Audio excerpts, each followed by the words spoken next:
Eto may sinasabi na naman ho si Tobats mga kababayan.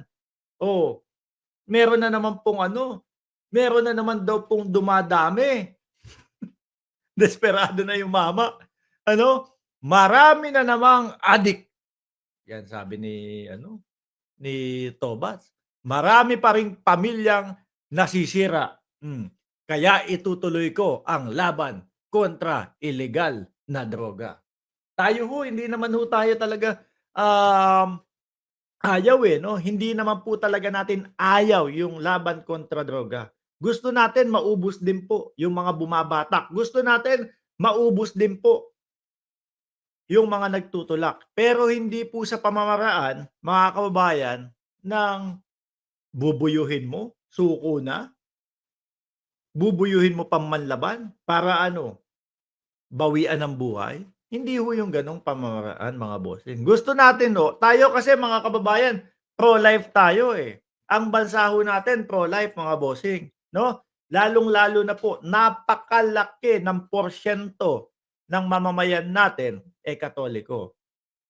Kahit hindi naman po Katoliko, kahit po mga Muslim, kahit po mga Iglesia ni Cristo, at kahit iba pa ho mga kababayan, lahat po no, mga pro-life, mga bossing. Yung pamamaraan po kasi nila Tobats, nila Bato de la Rosa, wala no? Madaming nadamay doon sa kanilang pamamaraan na inosente ho sa droga, mga bossing.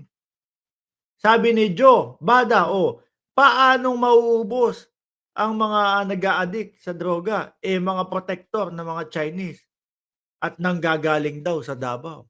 At ang basa nga po mga kababayan ng Quadcom sa investigasyon yung mga key individual o yung mga tao na nangunguna daw ho na nai-involve sa illegal na droga, mga boss, eto si dating Pangulong Duterte, no? Biruin mo ba naman? Paano mo iisipin ho mga kababayan? Paano mo iisipin na si Michael Yang sangkot sa illegal na droga? Paano mo iisipin yun? Presidential advisor ng ating Pangulo. Di ba, Techie Mind? Di ba, Chi? Siyempre, diskarte na din ho yun, mga bossing. Ilalagay ko ito para hindi nila pag-isipan na ito ay sangkot sa illegal na droga. Ilalagay ko sa gilid ko bilang presidential advisor. Ha? Paano mo gagalawin din yun? Di ba? Sabi ni Reviton, ngayon ko lang nakita ulit si Reviton ginawang SPIRM ng Davao para ikalat ang adik. Basahin ho natin. Key individuals involved in the illegal drug trade in the country appears to be linked to the Davao Group or to the family of former President Rodrigo Roa Duterte. Alam niyo ho mga kababayan, ang dami po nilang mga katanungan na iniiwasan ho lahat na sagutin. Tanungin niyo po si Banat Boy, sasagot yan. Ora mismo. Suportahan niyo po yung channel ng ating kaibigan na si Banat Boy. Nako, sabi nito sa akin, Mark, dito sa Dubai, walang nag-a-addict, walang bumabatak. Pumunta ka dito. Sabi, 30 days niya daw akong ililibre ng biryani doon sa Dubai. Mga bossing, magpapabook na ako ng ticket. Hindi, suportahan niyo po yung channel ng kaibigan natin na si Banat Boy, mga kababayan. Paano ho ito, mga bossing? Yung iniiyak ni Bato de la Rosa na marami na naman daw pong adik, kaso ang basa ng Quadcom doon sa kanilang investigasyon, pangunguna ng dating Pangulong Duterte. Alam naman po natin ang dating Pangulong Duterte himod wetpack si Tobats dyan. Di ba? Kaya nga ho nagkaroon ng mga tawag dito, nung mga hearing ni Tobats. Yung mga hearing na pideya leak na wala naman pong napala ang sambayan ng Pilipino. Wala pong napala kundi gumastos lang po ang gobyerno natin sa mga pakain. Inabala lang po yung mga taong meron po bang naging resolusyon doon? Nabalitaan nyo na po ba kung ano nangyari doon sa PIDEA leak ni Bato de la Rosa? Wala ho. Mga kababayan, hanggang ngayon po, questionable sa taong bayan, ano na ba nangyari dun? Oh, 'di ho ba? Ikinulong lang si Picoy, masaya pa si Picoy.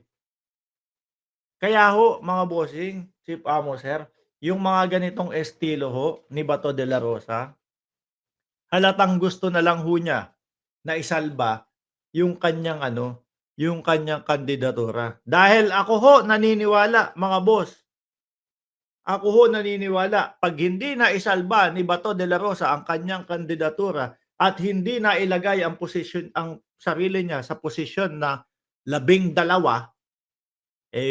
baka maging ano, babalik na po 'to sa Davao. Pagbalik po nito sa Davao mga kababayan, unti-unti na baka unti-unti nang mawala 'to, hmm? Baka unti-unti nang mag-ala ano 'to, kibuloy ho mga bossing. Annalisa Oso, late ako, hindi po, kakaumpisa lang natin.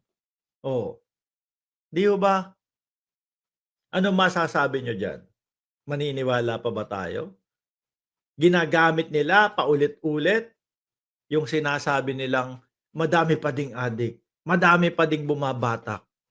Naubos po ba nung panahon ng dating Pangulong Duterte hanggang matapos yung kanilang ano, yung kanilang termino? Hindi naman ho, pinangakuan tayo, 6 na buwan, hindi naman ho natupad yun.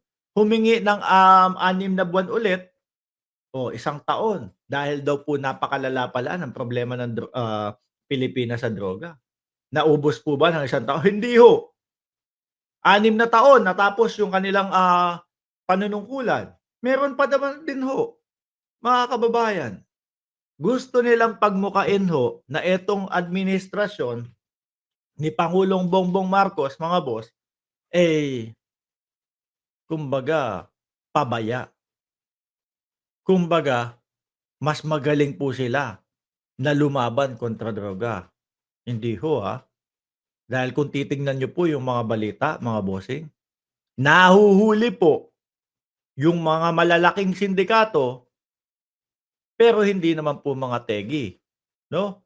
Nahuhuli, nasasakote yung mga bilyon-bilyon na droga, mga kababayan. Tignan niyo ho, sabi ni Idol Reels TV, yung magnetic lifter na puro droga ang laman, biglang naglaho, tatak Duterte daw ho. Ayan, sabi ni ano, ni Idol Reels, ano? Sabi ni Mami Mena vlog, paano naman maubos? Sila ang protector. 'Di ho ba, mga kababayan? Kaya nga daw ho inilunsad yang laban kontra droga ng dating Pangulong Duterte. Eto, hindi naman lingid sa inyong kaalaman 'to. Alam ko naman na, naririnig niyo na ito sa mga balita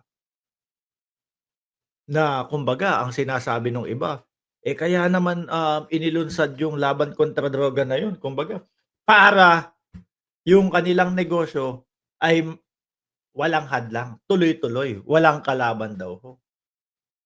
Sabi ni Liv Morgan na nandiyan na din, Duterte is the mastermind after all.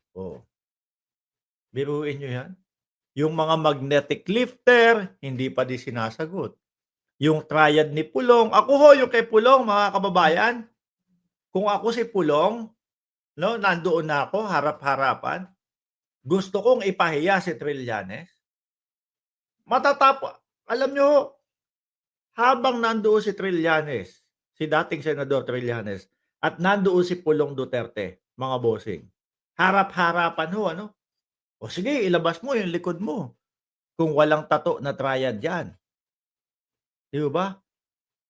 Para matapos po mga kababayan, yung mga pagtatanong sa'min at yung haka-haka na ang pamilya Duterte, sangkot sa mga ilegal na droga, matatapos ho yun agad-agad.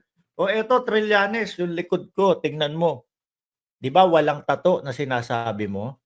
'Di ba walang dragon na sinasabi mo?" Tapos ho yun. Tatatak ho sa isip nating mamamayang Pilipino, mga kababayan, "Oo nga 'no, siraulo 'tong si Trillanes." Niloloko lang tayo, may tattoo-tattoo daw ng triad. Kung inilabas ho, mga kababayan. Bakit hindi inilabas? Napakasimple lang ho, mga bossing. pahiya malamang at tapos ang kredibilidad ni Trillanes do'n. Eh, bakit hindi lumabas? Ngayon ho, ang pakalat nung mga DDS nila, mga bossing, aba, si Trillanes daw ho, eh, humingi ng ano, patawad kila Pulong. Eh, tayo po alam niyo naman na ilang beses na natin nakapanayam si dating Senador Trillanes at ang naging, tulay po para makapanayam natin yung si dating senador, eh, si Banat Boy. Hmm. Nagtanong agad ako sa kanila, "Mga boss, eh, dating senador," o tinanong ko yung sekretary, "Ma'am, totoo ba 'to humingi kayo ng tawad kay Pulong Duterte at kay Mans Carpio?" Wala naman daw hong katotohanan mga kababayan, yung mga DDS lang daw ho ang nagsasabi. Bakit naman daw ho hihingi ng tawad, 'no? Eh, sa tinagal-tagal ng panahon, ilang years na ho. Ano sabi sa akin, eh, "Sir Mark, walang katotohanan 'yan sa tinagal-tagal ng panahon, oh, na lumalaban si dating senador. O tapos ngayon pa kaya, bakit siya mag-a-apologize at sasabihin na unfounded, eh, lumalabas na nga sa Quadcom." Correct, 'di ho ba? Nakikita na. Ngayon pa mag-a-apologize si dating Senador Trillanes, eh, napag-uusapan na nga sa Quadcom. 'Di ho ba? Sir Mark, kahit sa BP, Sara may tattoo din pala sa braso. Duterte family, wag na kayong kikilo sa politika, kabisado ang ugali ninyo sa taong bayan na makasarili sa politika 'pag nakaupo na sa puwesto. Sabi ni Henry Makasadu, sabi ni Gerardo Olivo, DDS, sila ang sinungaling po. Tapos mga kababayan, papasok po yang mga DDS dito sa ating channel. Ang ikokomento po ayan 'no, sinulat ko na. Dahil alam ko naman na pagpasok ho niyang mga 'yan, iisa lang po ang mga ime-message niyan o iko-comment diyan sa comment section, 'no. "Mark Ramos, nililinlang mo ang taong bayan. Nasaan na ang ₱20 na bigas?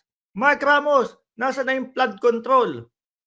Eh, isa lang din ho naman ang sasagot ko sa kanila mga kababayan. Ang sasabihin ko lang, "Bumalik ka doon sa vlog ko nung panahon ng bagyuhan. O, nandoon ang sagot sa flood control." Mga hindi ho maka-move on do'n sa flood control, eh, nandoon ho mga bossing yung sagot ko do'n, 'di ba? Uulitin ba natin para sa nag-iisang pirasong DDS? 'Di ho ba? O, balikan natin si Bato. Pa-etching lang ni Bato 'to. Kumbaga, palabas lang ho ni Bato 'to, mga bossing. Para isipin ng sambayan ng Pilipino, ang pamumuno ng Pangulong Bongbong Marcos ay magulo, walang kumbaga ano ba yung peace sa Tagalog, kapayapaan. Meron ho, mga bossing.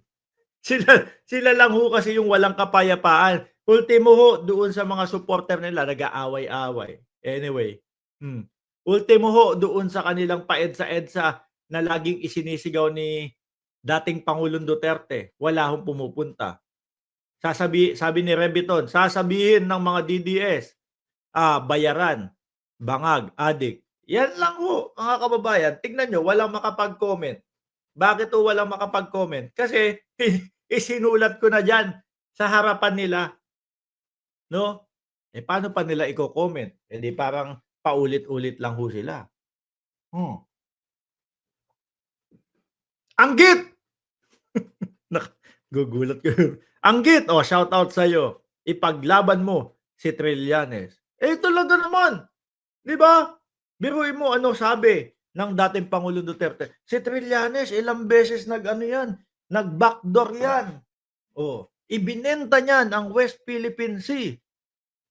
Sabi ng dating Pangulong Duterte 'yun, 'di ba? Wala namang napatunayan. Eh, yung kay dating Pangulong Duterte, yung mga pinaggagawa sa West Philippine Sea, 6 na taon na nakaupo ang dating pangulo. Tahimik, 'di ba? Tahimik, dapat sumang-ayon kayo mga DDS, tahimik nun, walang gulong ganyan. Kasi hindi lumalaban, sunod-sunuran, chu-chu. 'Di ba Ma'am Chris Rose? Oh, sabi, "Dami mong AD ngayon, Mark." Naku, may napindot siguro ako diyan, aayusin ko mamaya. Oh, 'di ba chu-chu lang, mga bossing. Oh, yung usapan niyang dalawa na 'yan, na patungkol ho sa ano, na patungkol sa West Philippine Sea. Kanino tayo mas maniniwala ngayon? Na nakita natin na wala pong ginawa ang dating pangulo nung siya ay nanunungkulan sa West Philippine Sea. Halos ipamigay, lupa lang 'yan, tubig lang 'yan, 'di ho ba? Oh, parang mas kapani-paniwala ho na ang dating Pangulong Duterte ang nagpabaya doon sa mga isla natin doon sa West Philippine Sea. Ano, idagdag mo pa na ano, idagdag mo pa na um meron na siyang papel na hawak galing sa UNCLOS na naipanalo na natin, sasabihin na lang at ipapatupad na lang, "Ay hindi, hinawakan lang, papel lang 'yan." Pamunas pa sa wetpacks daw. Biruin niyo ho 'yun, mga kababayan. Tapos sasabihin, ang presidente na nakaupo ngayon na si Marcos ay weak leader. Sabi ni Idol Reels TV, pinamigay niya, Idol, kaya nga dumami ang sindikato, in Chinese dito sa Pilipinas. Oh, 'di ba? Sabi ni J. Joy Liao, natapos ang termino ni Digong, natapos ang man-made island ng China na ang lupa at buhangin ay galing sa Zambales.